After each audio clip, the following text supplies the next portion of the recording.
Hey, what is going on, you guys? I hope everybody's having a fantastic Friday night. I'm just out here chilling on my porch. I think it's like gotta be maybe 8:17. It's not that late.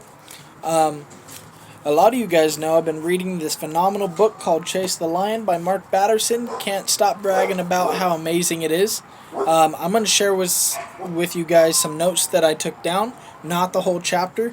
I would encourage you guys to grab a piece of paper and a pen. That way, if anything in particular stands out to you, jot it down. Okay? Head knowledge is just head knowledge. If you want things to change in your life and in your businesses, you need to start implementing different strategies. And that means when you're watching videos or you're self-developing by listening to videos or podcasts, you need to be taking some notes down. So do that. Alright? Mark Batterson starts us out with a verse from 2 Samuel 23 verse 24. And it says, among the 30. Among the 30. Okay? He says that I love that little phrase, among the 30. There is something so collegiable about this band of brothers. David was the one crowned king, but it was a team effort. Without a team, don't dream very big, but if you rally others to your cause, it's game on.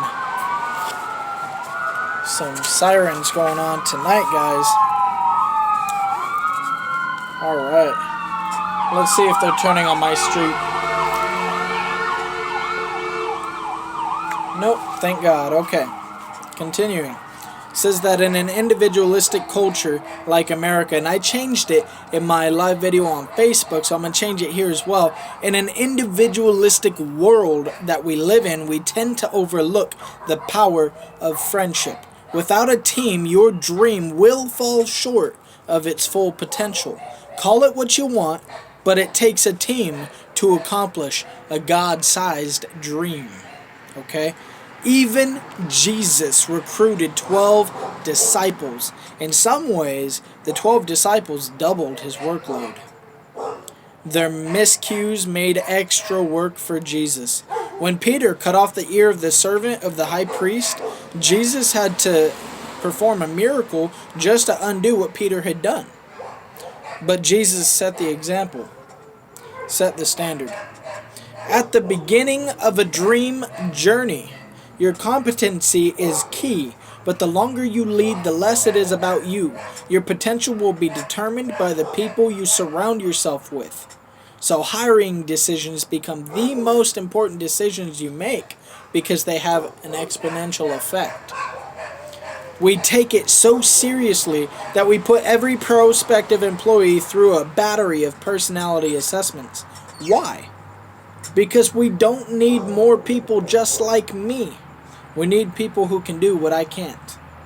Our natural tendency is to surround ourselves with people just like us. But if you want to grow yourself and your organization, you cannot surround yourself with a bunch of yes men and yes women. You need people who think differently and lead differently. That creates a healthy and holy tension. But as with a stringed instrument, tension keeps you in tune. Without tension, there is no melody, no harmony. David was a Renaissance man, musician, warrior, poet, and a king. But David's greatest gift was identifying giftedness. When others saw outcasts and misfits, David saw mighty men. 1 Samuel chapter 22, verse 2 describes them this way.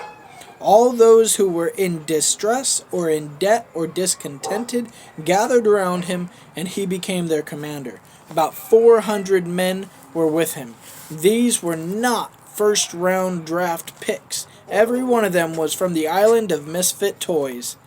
Yet this was the gene pool from which David selected his mighty men. If you want to dream bigger dreams, get around dreamers. It's a subplot in the storyline, but Benaniah was surrounded by dreamers. Some of his exploits were undoubtedly inspired by the exploits of his compatriots. I'm sure some of those heroic deeds were motivated by unsanctified competitive streaks that drove them to one-up each other. The mighty men had egos just as we do, and lots of testosterone as well, but they also pushed each other in a healthy and holy way. When your friend Eliezer, the son of Dodai, fights until his fist freezes to the sword, all excuses are out the window. It pushes you to push yourself. Who's pushing you? If you want to get better at any sport, you have to play with someone who is better than you are. In other words, you have to be willing to lose to win. In much the same way, if you want to grow spiritually, you have to be around people who have more faith, more wisdom. Their God-sized dreams will stretch your faith. He says that I need to be around people who make me feel small because their dreams are so big. I need to be around people who make me feel far from God because they are so close to Jesus. I need to be around people who make me feel as if I'm doing next to nothing because they're making such a big difference. When Solomon coined the phrase, iron sharpens iron, I bet he was thinking about David's mighty men. I bet David told bedtime stories about Josheb, Eliezer, and Benaniah. Solomon undoubtedly asked for the lion story more than once. And perhaps that story was the seed that led Solomon to appoint Benaniah as his right-hand man after his father's death. It wasn't just a wise choice, it honored the memory of his father. If his father could trust Benaniah to be his bodyguard, Solomon could trust Benaniah to be his commander-in-chief. We read right past it, but the epistle to the Thessalonians is a three-part harmony. There are 3 sets of fingerprints, 3 anointings on that epistle. Paul may have played the first chair, but it wasn't a solo. Everything God does through you is a testimony to those who have parented you, mentored you, discipled you, coached you, and loved you. You are their downline, they are your upline. Alright? You will ultimately reflect those with whom you surround yourself, and they will reflect you. Bad company corrupts good character, but good company helps you go from good to great. The true test of greatness isn't measured by your accomplishments. The true test of greatness is measured by the accomplishments of those you surround yourself with, those who come after you. Again, success is succession. That's how our dreams will outlive us.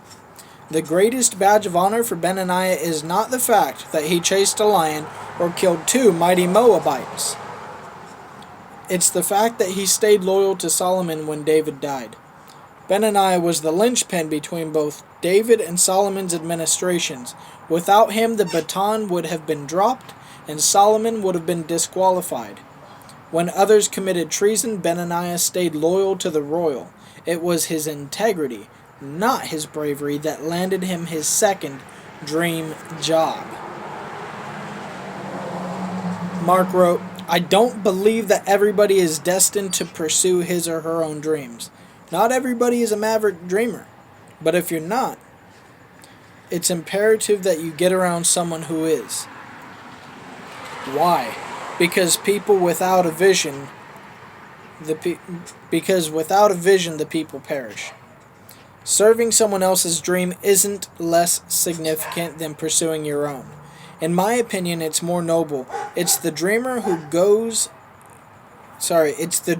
gets most of the credit at the curtain call, but I wonder if the second fiddles will get most of the reward, and ultimately it's God who gets all the glory when the final credits roll.